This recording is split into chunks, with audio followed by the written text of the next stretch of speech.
So experience more and more of that entire length and breadth of dough that's on the table until O Sensei said possible, even if he himself could do it at that time, you're taking in the whole thing.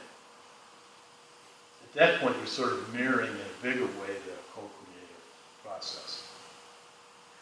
So once you've achieved that, even to a small degree, then you can kind of reverse your direction, that's the echo part, and re-engage with the creation in a much healthier way.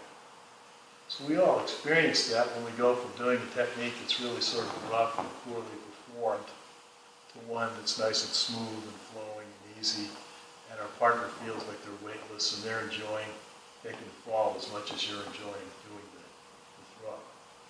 So in that sense, Aikido is a very good training system for experiencing that. Even if it's only at a small level at first, it gives you some confidence, some experience to utilize as you progressively get bigger and bigger in the percentage of the creation you're able to take in, and the eye gets more and more integrated and less entangled. So questions or comments or anything? Yes. I guess the disentangling process, and then being able to see more, I think that makes a lot of sense, because when you're tangled, you just kind of, the problem, you're so locked in it, right? It just kind of affects your whole body, but as you soften up, that stuff doesn't even bother you anymore, and then, you start seeing the world in the kind of the beauty in it, even in the problems, there's kind of beauty in it sometimes. So. That's right. And you kind of see things coming in a way that you couldn't when you're here. Another image of the Do Sensei is used sometimes I really like is they'll take two obies and twist them. You keep twisting them, keep twisting them. And at a certain point, they're so twisted, it's really hard to tell one from the other. You sort of can't tell yourself from the creation, you're so locked into it. Fortunately, all it takes is a little bit of effort at kind of relaxing and opening, and that twisting begins to come open by itself to some extent. Because it takes so much effort to get that locked in. And if you even relax just a little bit, it starts to unwind. Which is fortunate, because if it was really hard to get out of that place, I don't know if we could get out. But it's actually hard to stay in that place. So it may be a little harder to get out of a comfort zone place, but this usually isn't a comfort zone place, at least for most people. So what he really did is he created this really elegant map that, again, gives us two very important pieces of information. One of them is we can kind of see where we are on the map, and second, what our next move is. So one of the ways he did that is with the practices that we've been working on for the last couple of months, where we sort of separate out, somewhat artificially, the manifest, hidden, and divine dimensions of consciousness, and really experience what each one of them feels like, what it's like to be in them. And that way we kind of start to put together the bigger picture. If we just stay with one, whether it's the manifest or the hidden or the divine, so we're talking about Jackson Pollock before, an obvious master if you've ever seen his paintings of the hidden dimension, but unfortunately he had a lot of trouble dealing with the manifest dimension. Our friend Jean McCraddock, who used to live next door to him, used to regularly kick him out of her house when he'd come over. Is that right? Having had a few too many. I didn't know that. She also told me once that there was an article about him in, I think it was Life or Look magazine, and he was on the cover of the magazine, and the cover said, "Is this the greatest living artist in the world?" or some words to that effect. Now for some people that would be like, wow, that's pretty neat. I make a big time, sell a few paintings. She said it had exactly the opposite effect on him. That it made him feel so pressured that he had to sort of live up to that.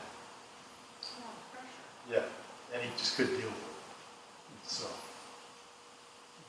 So some people are comfortable in one of the dimensions and not the others. What O Sensei is trying to get us to do is sort of broaden our horizons so we are comfortable in these three dimensions, then they sort of naturally begin to sort of consolidate and come together.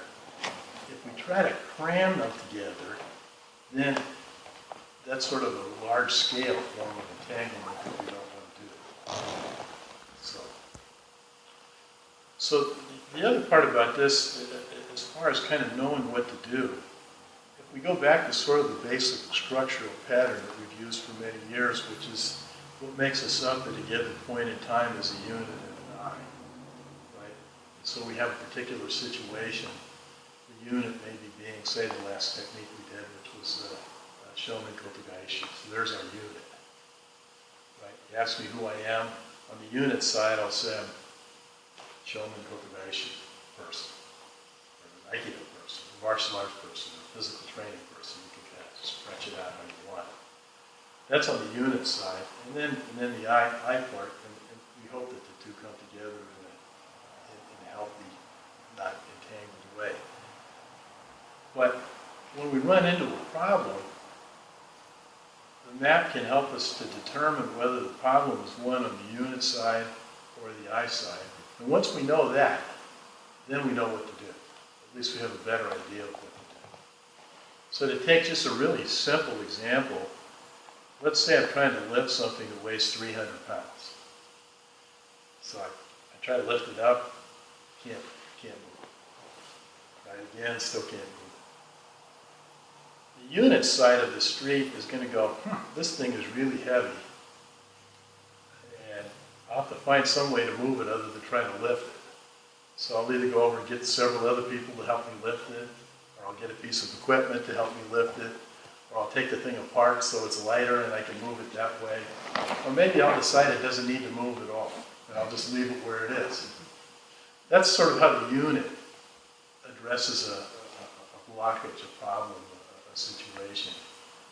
So if the response is sort of on that side, you kind of know what's functioning, where you are on the map.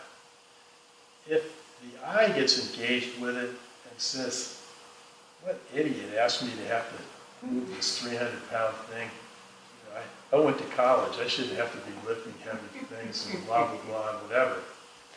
There the eye is starting to get kind of twisted and entangled. So if you feel that, that's a different situation than the unit going, this thing is too heavy to lift. Let's find a different way to accomplish this task. You feel that sort of torquing and twisting and whatever. Easy with the eye there. And you can do one of the practices we've done, like the mind of my body, or many other practices like that. Once you've made that basic determination as to what the response is and kind of where it's coming from, then the next step in the process becomes much clearer. If I'm confused about it, then I may torque the eye further and further and further in an effort to, well, gee, I've been weightlifting for a long time, I should be able to lift this, and I throw my back out or whatever.